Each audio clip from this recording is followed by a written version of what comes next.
آئیے سیدھا شروع کرتے ہیں۔ آج کے اس گہرے تجزیے میں ہم تفسیر ابن کثیر کی روشنی میں سورہ القیامہ کے ایک نہایت اہم سفر پر نکلیں گے۔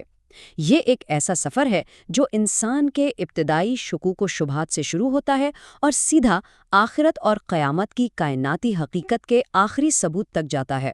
تو چلیے اس میں گہرائی سے دیکھتے ہیں۔ ہمارا آج کا خاکہ ان 5 اہم حصوں میں بٹا ہوا ہے۔ پہلا، قیامت کی قسم۔ دوسرا، ناگزیر دن۔ تیسرا، وحی کا نزول۔ چوتھا، 2 انجام۔ اور آخر میں آخری ثبوت۔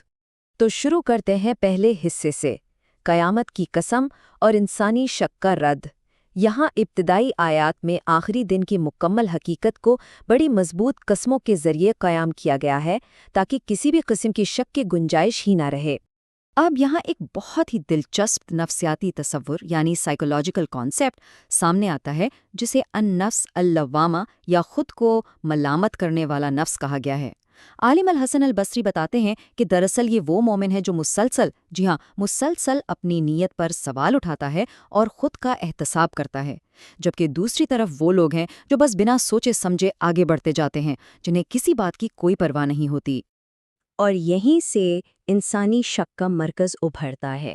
کیا انسان سوچتا ہے کہ ہم اس کی ہڈیاں جمع نہیں کریں گے؟ ذرا سوچئے اس بارے میں۔ یہ متن سیدھا اس شبہے کو مخاطب کرتا ہے جو اکثر ذہنوں میں آتا ہے کہ جب ایک جسم مٹی میں مل گیا تو اس کی دوبارہ تخلیق کیسے ہوگی؟ لیکن تفسیر میں اس شک کا جو جواب دیا گیا ہے نا، وہ واقعی حیرت انگیز ہے۔ ہاں، ہم اس بات پر قادر ہیں کہ اس کی انگلیوں کے پوروں تک کو ٹھیک ٹھیک بنا دیں۔ مطلب دھیان دیجئے، بات صرف ہڈیوں کی نہیں ہو رہی۔ جسم کا سب سے پیچیدہ اور باریک حصہ، ہماری انگلیوں کے پورے، ہمارے فنگر پرنٹس، بالکل ویسے ہی ٹھیک ٹھیک دوبارہ بنائے جا سکتے ہیں۔ یہ قدرت کی انتہا نہیں تو اور کیا ہے؟ آگے بڑھتے ہیں اپنے دوسرے حصے کی طرف، ناگزیر دن، کائناتی اور ذاتی حقائق۔ یہاں قیامت کے دن کی کائناتی سطح پر بہت واضح اور رونگٹے کھڑے کر دینے والی منظر کشی کی گئی ہے۔ ذرا اس دن کا تصور کیجئے۔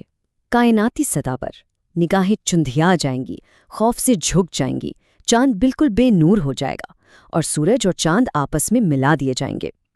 ابتدائی علماء جیسے مجاہد بتاتے ہیں کہ آسمانی اجرام کو بس لپیٹ دیا جائے گا، یعنی یہ جو کائنات کا شاندار نظم و ضبط ہم آج دیکھ رہے ہیں، یہ مکمل طور پر بکھر کر ختم ہو جائے گا، بالکل تصور سے باہر۔ اور ایسی حالت میں کہیں فرار ہونا تو ناممکن ہوگا۔ متن بہت واضح کرتا ہے، اس دن تمہاری رب ہی کی طرف ٹھہرنے کی جگہ ہوگی۔ ابن مسعود اور ابن عباس جیسی عظیم شخصیاتوں نے اس کی تفسیر میں یہی بتایا ہے کہ تمام انسانیت کے لیے یہی آخری اور ناگزیر منزل ہوگی۔ بچ نکلنے کا بالکل کوئی راستہ نہیں بچے گا۔ اب آتے ہیں تیسرے حصے پر، وحی کا نزول، ایک تاریخی مرحلہ۔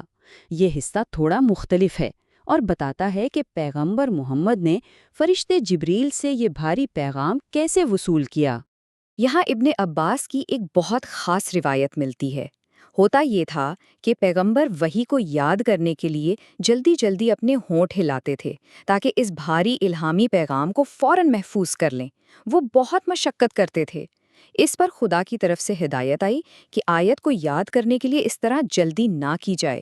تو پھر اس کا طریقہ کیا طے ہوا؟ وحی کے نزول اور سمجھنے کے 3 اہم مرحلے بتائے گئے۔ پہلا، اسے سینے میں جمع کرنا، دوسرا تلاوت کی پیروی کرنا، اور تیسرا الہامی وضاحت اور تشریح۔ تفسیر سمجھاتی ہے کہ وحی کو بالکل اسی ٹھہراؤ کے ساتھ سمجھا اور محفوظ کیا گیا تھا، بنا کسی قسم کی جلدی مچائے۔ چلیے اب بڑھتے ہیں چوتھے حصے کی جانب، 2 انجام۔ یہ اس پورے متن کا مرکزی اور سب سے جذباتی حصہ ہے۔ یہاں انسانیت کو 2 مختلف حالاتوں میں تقسیم کیا گیا ہے اور ان کا موازنہ بہت ہی گہرا ہے۔ ایک طرف ہوں گی نادرہ، یعنی روشن چہرے، یہ وہ لوگ ہوں گی جو پر رونق ہوں گی، بھلائی سے خوش ہوں گے اور سیدھا اپنے رب کی طرف دیکھ رہے ہوں گے۔ اور دوسری طرف بصیرہ، اداس اور بدرنگ چہرے، انہیں اس بات کا مکمل یقین ہوگا کہ ان پر اب کوئی عظیم مصیبت ٹوٹنے والی ہے۔ فرق بالکل واضح ہے۔ روشن چہروں کی بات کرتے ہوئے ایک بہت ہی خوبصورت حدیث کا حوالہ ملتا ہے، بلا شبہ تم اپنے رب کو ایسے ہی دیکھو گے جیسے اس چاند کو دیکھتے ہو۔ البخاری اور مسلم کی اس روایت کے ذریعے تفسیر ابن کثیر اس بات کی تصدیق کرتی ہے کہ اہل ایمان واقعی اپنے خالق کو واضح طور پر دیکھیں گے۔ یہ عظیم ترین نعمت ہے جس کا ذکر یہاں بے حد اہمیت رکھتا ہے۔ لیکن اس آخری انجام تک پہنچنے سے پہلے موت کی سختی کا وہ لمحہ بھی بیان ہوا ہے۔ ہرگز نہیں جب جان ہنسلی یعنی کولر بون تک پہنچ جائے گی۔ یہ الفاظ موت کے وقت کی اس حالت کو بڑی گہرائی اور شدت سے بیان کرتے ہیں جب روح جسم سے کھینچی جا رہی ہوتی ہے۔ اس وقت دنیا کی ہر دوا، ہر علاج، سب کا سب بے اثر ہو جاتا ہے۔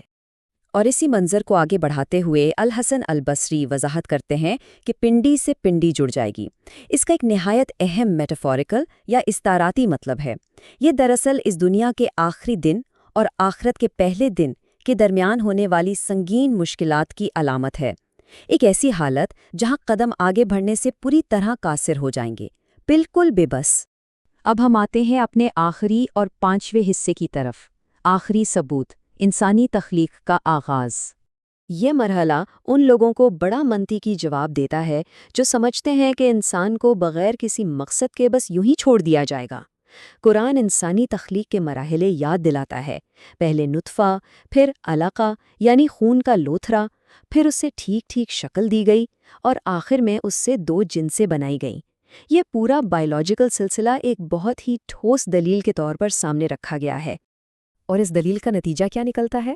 یہی کہ جس قدرت نے ایک معمولی قطرے سے ایسی پیچیدہ زندگی کا آغاز کر دیا، اس کے لیے اس زندگی کو دوبارہ پیدا کرنا نہ صرف ممکن ہے بلکہ بالکل منطقی بات ہے۔